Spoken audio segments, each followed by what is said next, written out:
né, quando você tem os vales ali dentro do seu negócio. Então essa eu acho que é a principal garantia que a gente precisa, é de se conhecer mesmo e saber que é isso que você quer. E aí, você, seguindo uma linha, é só isso que sustenta aquilo que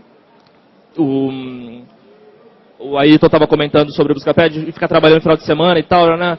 O Marcelo mesmo comentou de perder os finais de semana, você trabalha muito mais. Isso, você só tem essa sustentação, você só consegue fazer isso se você realmente quiser aquilo e estiver apaixonado pelo aquilo que você está fazendo. Esse é o grande ponto. E aí, indo para a questão do comprar trade de investimento e tudo mais, no mercado, quando eu entrei, também tinha todos esses intempéries de fundos de investimento. Inicialmente tinha saído de um outro empreendimento, gastei todo o meu dinheiro lá, acabou o dinheiro e aí você precisava de mais. E aí a gente foi falar com os fundos de investimento aqui no Brasil, que na época estavam investindo 60 milhões para comprar cada uma das empresas e fazer um roll-up e vender mais caro, enfim, o que é considerado venture capital e private equity de níveis mais altos de investimento, e não tinham lá 500 mil, 1 milhão para colocar numa startup, independente do mercado, da ideia. Então, nesse contexto, essa também era a minha única oportunidade, era a única coisa que eu queria fazer. Então, a gente parou o empreendimento, eu e meu sócio, durante 6 meses, a gente montou um próprio fundo de investimento, para não ter o problema, porque também o histórico passado já tinha de ter muita gente dentro do seu capital social, dentro da estrutura da sua empresa, falando o que você tem que fazer. A gente montou uma empresa separada, simulou uma SA na época, hoje já é uma SA, mas na época não era, e começou a captar recursos de pessoas privadas e montar esse fundo para investir no Compra 3. Depois de um tempo, né, e isso agora nos últimos anos, a empresa se profissionalizou muito mais, enfim, foi testando e vendo o que funcionava, até chegar ao ponto de ter investidores internacionais e estar conversando com fundos gigantes lá fora, enfim, com os fundadores do Twitter, o próprio Steve Ballmer lá na Microsoft, com outros fundos no Vale do Silício. A gente passou 4 meses lá agora estudando esse mercado para saber qual é esse ecossistema, o que tem lá dentro, né? A gente vê o pessoal, de repente, estudando dentro do MIT, a gente tem o conteúdo dele todo na internet. E por que as pessoas querem estar lá dentro? Porque aquele ambiente que promove o que aquelas pessoas são. Né? Não é o conteúdo que está lá. Você visita uma sala de aula deles e fala, tá, mas isso aqui é pior do que a que eu estudava no Brasil, numa universidade pública. Então não é também a questão de ter um computador melhor, é o ambiente criado, a cultura criada dentro desse sistema. E é isso que a gente visa promover. Ter mais lugares e ambientes que promovam isso, né, para as pessoas verem que elas estão ancoradas e que elas podem fazer aquilo que elas desejam, que elas sonham. Né? Então, dentro disso, aí respondendo só ao último ponto de se investidor dar problema ou não, acho que tudo depende de como você se relaciona com ele. Essa maturidade para lidar com o investidor é muito importante, ao ponto de que se você não estiver afogado para ir numa afobação muito grande para pegar o investimento, você consegue ditar um pouquinho mais as suas regras, desde que elas tenham propriedade também, e colocar a forma do jeito que vai funcionar para você. Não adianta eu ter investidores que falam que as regras precisam ser assim, se desse jeito eu não sei trabalhar e não vou ser produtivo. Então a empresa vai estar fadada. Quem sabe se o negócio é bom ou não, quem está apresentando aquilo sou eu. Ele vem com o aparato todo técnico para ajudar nisso. Né? Rede de contato, network, não só dinheiro, e vem com uma linha de profissionais que normalmente auxiliam, que colocam dentro da empresa também, que fazem toda a diferença. Mas o norte, quem sabe a linha disso, é o empreendedor, e isso precisa ficar muito claro nessa relação com o investidor. E a gente sempre vê quem tem problemas com investidores é porque no começo não pensou nisso, ficou muito afobado, eu quero esse dinheiro, eu preciso disso, se eu não tiver esse dinheiro nada acontece. E não é bem por aí. A gente já recusou investimento, e isso é triste dizer, mas o dinheiro não é tudo. A gente, quer dizer, teria tido vários problemas se eu tivesse aceito determinados recursos, porque teria travado bastante a empresa. Né? O André passa 40% do tempo dele conversando com investidores, gente, acredite nisso. Eu queria pontuar uma coisa para vocês. Primeiro, o endereço do site BizSpark, para quem quiser conhecer o programa, é www.microsoft.com/BizSpark, BIZSPARK. Um caminho importante também para vocês são incubadoras. O Franco, do Cietec, a incubadora da USP, a maior do país em número de empresas, está aqui. É uma pessoa que vocês podem conversar também. É um modelo diferente de incubação. Esse cara acompanha plano de negócios, acompanha a vida financeira das empresas também. Tá, bom, continuando aqui, Eu queria passar um pouquinho pro Ayrton, porque eu acho que uma das histórias interessantes do Buscapé são exatamente as rodadas de investimento que eles receberam.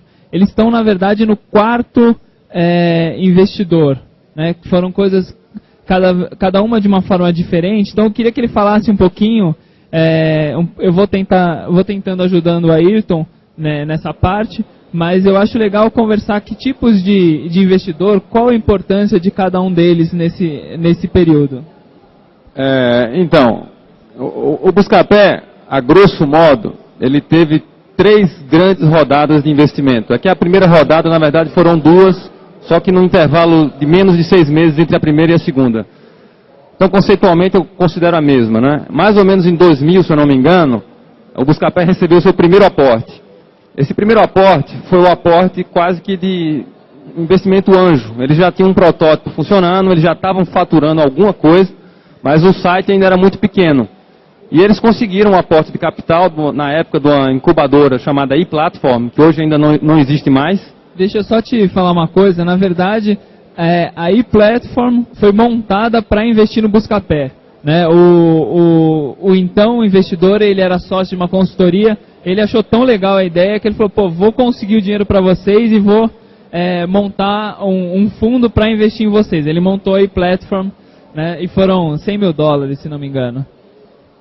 Em torno disso, exatamente isso. Ele era um sócio da McKinsey e que achou a ideia tão bacana que falou, puxa vida, vou investir em empreendedorismo. E em menos de 2 semanas ele conseguiu investidores financeiros do porte do Unibanco para colocar dinheiro na incubadora dele e, por consequência, ele poder investir no Buscapé. Esse foi o primeiro dinheiro que o Buscapé recebeu. Aproximadamente 4 a 5 anos depois, quando o Buscapé já estava faturando, já tinha uma receita bacana, já estava crescendo, ele recebeu o seu segundo aporte, e que foi um aporte de natureza muito diferente.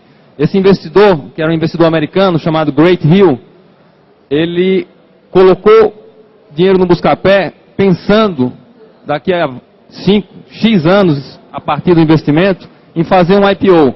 E parte dessa grana, ela foi necessária para o Buscapé não só crescer, reinvestir o dinheiro na empresa, como também consolidar o mercado. Nesse momento, o Buscapé usou parte desse dinheiro para comprar algumas empresas que estavam no seu mesmo setor e poder crescer rapidamente.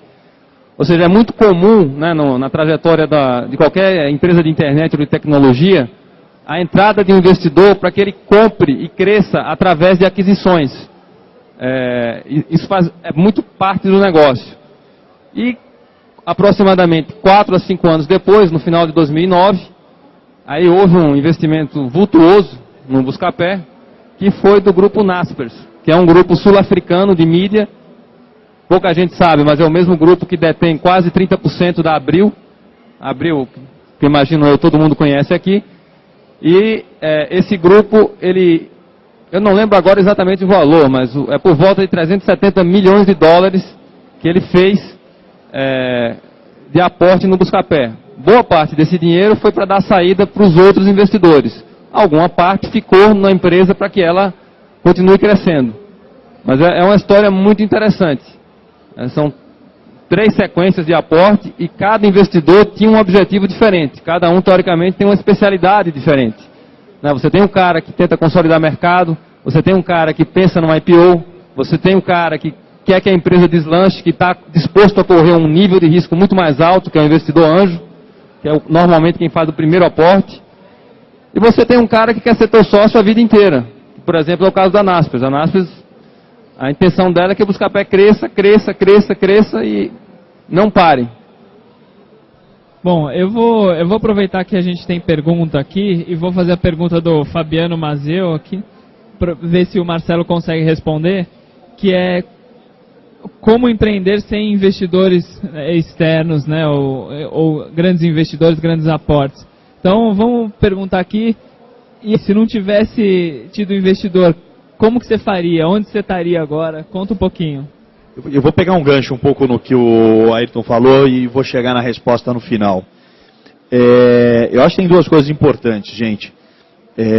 Para todo mundo que quer começar um negócio,